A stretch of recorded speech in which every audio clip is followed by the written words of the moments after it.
ABC 10 News at 4 starts now.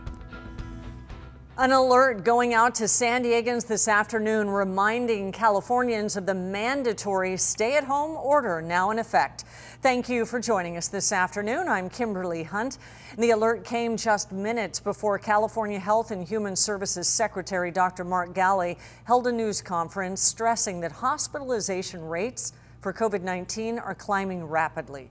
San Diego is lumped into the Southern California region, which right now has a 10% available ICU capacity. San Joaquin is in the worst shape with just 5.6% capacity. Those numbers prompted a regional stay-at-home order that went into effect Sunday at midnight, and it will last for a minimum of 3 weeks.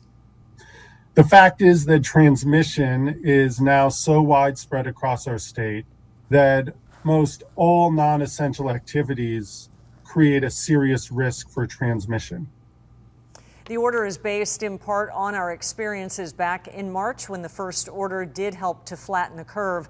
Ghaly says you can still go to the doctor, buy groceries, worship outside, pick up prescriptions, and safely visit local retailers with all of the social distancing guidelines. He also encourages everyone to get a flu shot as we wait for a vaccine to be rolled out this month. The COVID-19 vaccine rollout is underway in the United Kingdom. This 90-year-old woman was the first person in the world to get it outside of clinical trials. Margaret Keenan was first in line this morning at one of the hospitals distributing the Pfizer vaccine. I say go for it. Go for it because it's free and it's the best thing that's ever happened at the moment. So please go for it. That's all I say, you know. If I can do it, well, so can you. Well, staff was cheering as she left the hospital. People over 80, home care workers and frontline healthcare staff will be first to get this vaccine in the UK. It's a 2-shot series with the second dose coming 3 weeks after the first. But let's turn our attention to the United States. There's a new analysis out on this same vaccine. The FDA released documents on Pfizer's phase 3 clinical trials as the world's first detailed look at the science behind the shots. Now, the documents confirm that Pfizer's vaccine candidate is strongly protective and safe. The data also shows there's benefits even after the first dose. It's about 50% effective a week later. Then there is nearly full protection after the second dose. An outside advisory group for the FDA will use this information during a meeting on Thursday. That's when members will vote on whether or not they think the FDA should issue an emergency use authorization for the vaccine. Pfizer's chief executive says that he expects the public debate to be intense. He also said, quote, "We have answers to every question they will ask, and he is confident that they will vote yes." Meantime, AstraZeneca and the University of Oxford are the first vaccine developers to publish their full data in a peer-reviewed scientific journal. The data published today in the journal Lancet confirms earlier claims the vaccine is 70% effective overall. The trial included different doses and not many people over the age of 55. It's not clear yet whether the results will be enough for the vaccine to be approved. The world is watching as the UK reaches this major benchmark toward ending the pandemic. ABC 10 News anchor Mary McKinsey spoke with a local doctor and public health expert to find out what we can learn for distribution here. Dr. Rodney Hood sits on a number of COVID-19 task forces, including the governor's independent panel, which will review the data from all FDA-approved vaccines. He used his favorite movie, Gladiator, to make a point about what it will take to eliminate COVID-19 in the U.S.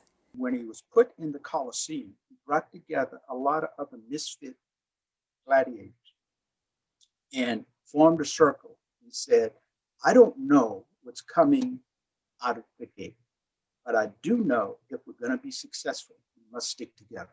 And I think that's the same thing with this COVID. Dr. Hood says messaging and representation will be crucial in convincing people to get the shot, especially with unknowns like long-term data. Skepticism and even wild conspiracy theories sow doubt, particularly in groups that are hardest hit by the virus. Dr. Hood hopes to encourage minorities to get the vaccine by signing up himself and getting other high-profile leaders to do the same. We need to be the first ones to raise our hand that we're going to take this. But I don't think the message is needs to just come from physicians. It needs to come from other trusted messages, faith community, other leaders in the community. He says the rollout in the UK today is very good news. He, like the rest of the world, will be watching closely. And he'll be on the advisory call with the FDA Thursday, shortly after which the Pfizer vaccine may be approved in the U.S. with first doses ready to go this weekend. Mary McKenzie, ABC 10 News. Parents in Escondido are calling on the school district to get their children back in the classroom. The resounding message at a peaceful protest held today was online learning is not working. Parents say the superintendent promised not to close the schools, but did so anyway this weekend. Many say their children are falling behind, and now they're not up to grade level. She's 5 years old and she gets depressed.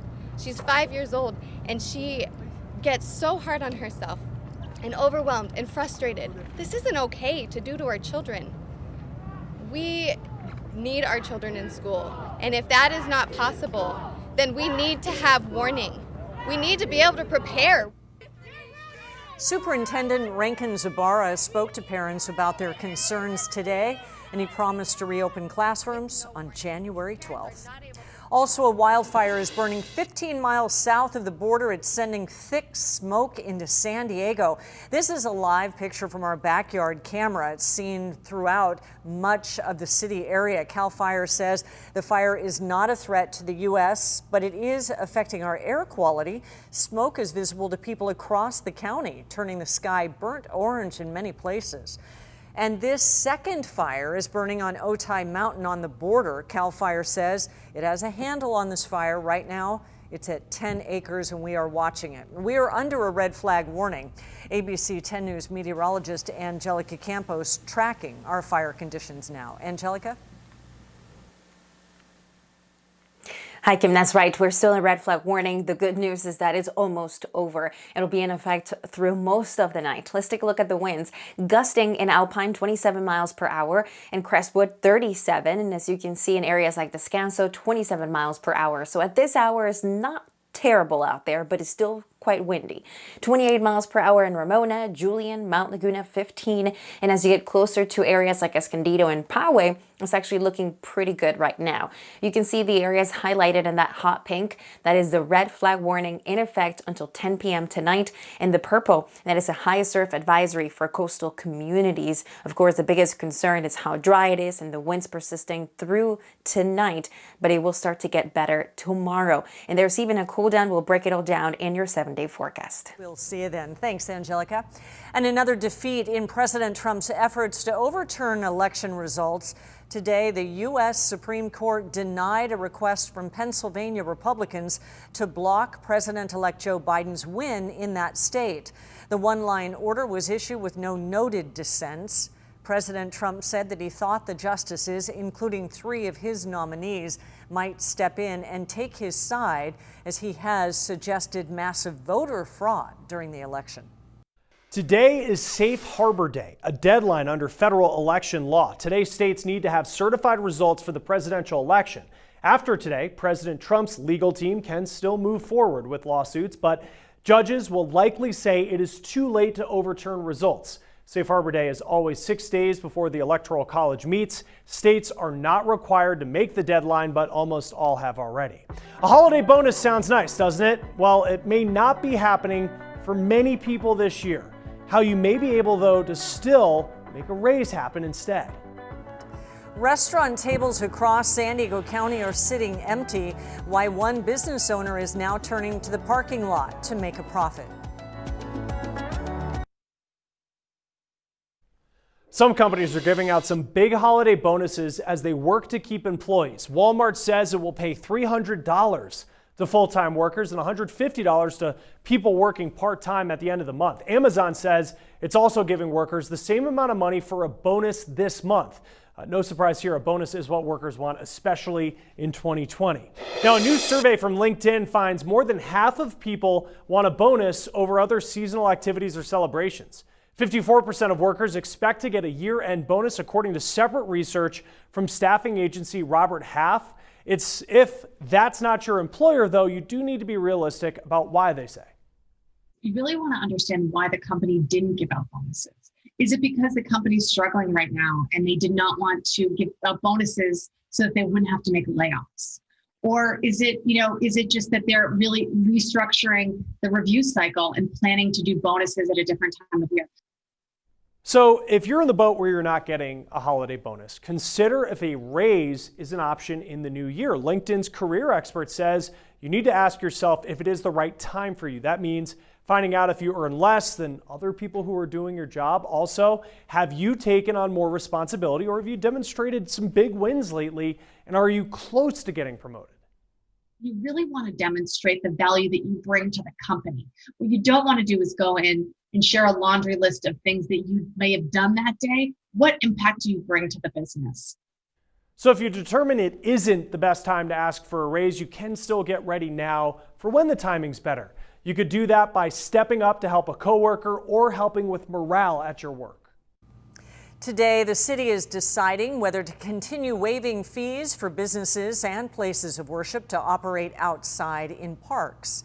Well, it's something the City Council has been working on since the summer, and that's when Mayor Faulkner issued a 2-month order protecting groups from operation fees.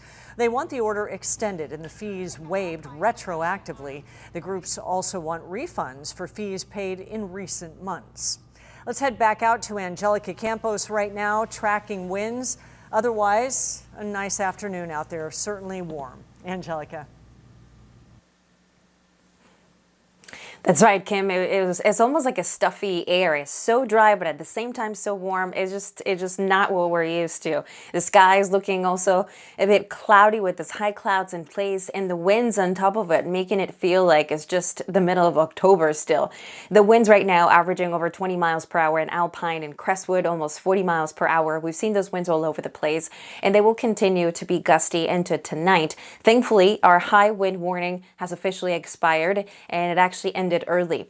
Our wind gust currently across the county still picking up at times in areas like Julian, Mount Laguna, but closer to the valleys is looking much better, including Poway right now only at 12 miles per hour. So that's good news, and an improvement will continue. Keep in mind, Santa Ana winds are going to be persistent all the way through tomorrow morning. So even after the red flag warning, it could still be gusty during the early part of the day on Wednesday. By the afternoon, it will get better. Now, for those of you near the coast, a high surf advisory has officially started. It will be in effect all the way through 1 a.m. on Friday. Expected high surf and swells between 5 and 10 feet. Relative humidity is still very low, so that's the weird air mass we have. Closer to the coast, it feels a little bit more stuffy, and then across the east is just dry and warm with relative humidity down to 11% in Ramona and 10% in Jamul. And of course, that is a concern with the fire near the border and also near Otay. The current conditions make it way more difficult to fight, but we know our firefighters are just amazing and they do a great job. This weather does not help them at all. As we go into the overnight hours, we'll see those winds still gusting at times, but again, it will be better. The winds overnight around 30, 35 miles per hour, and then tomorrow morning will range from 15 to 25 miles per hour.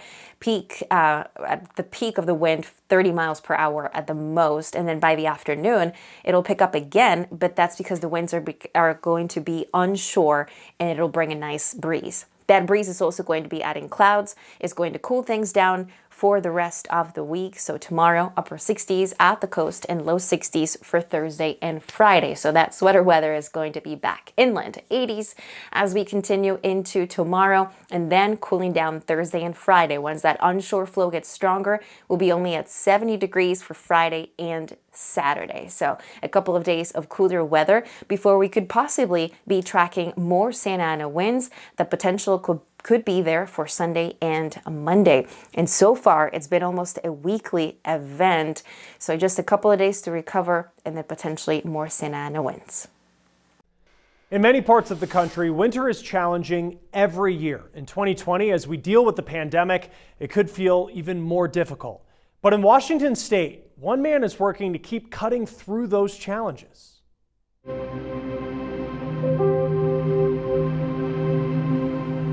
Shane, I'm a Marine Corps veteran, and my wife is disabled. I worry about my father, who's been battling stage 4 cancer. They are hopes. I'm struggling to pay my bills and have shut my furnace off. And prayers that Shane McDaniel and his family try to answer with each piece of wood tossed into this pile.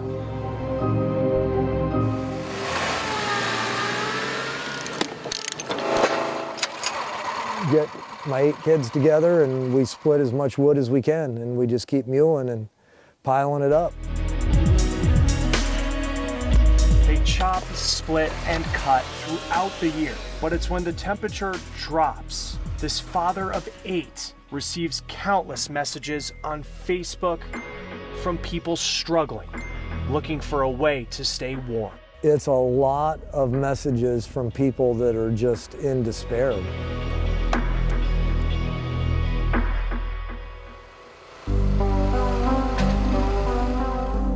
His drive to donate started 3 years ago when he says during a scuba diving lesson, he nearly drowned. Drowning changes your perspective on what you even own, what you spend your time doing, and I just wanted to make a positive impact.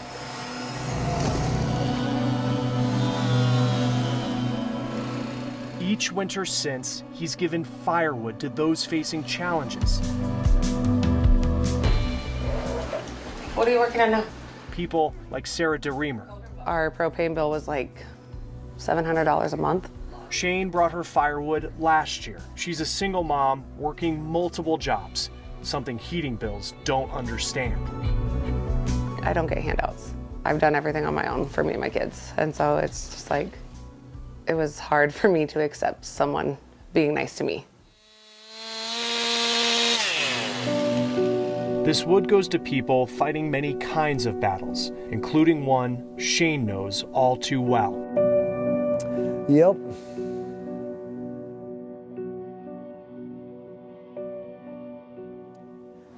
Yeah, I lost my dad and my brother, and my sister's got cancer.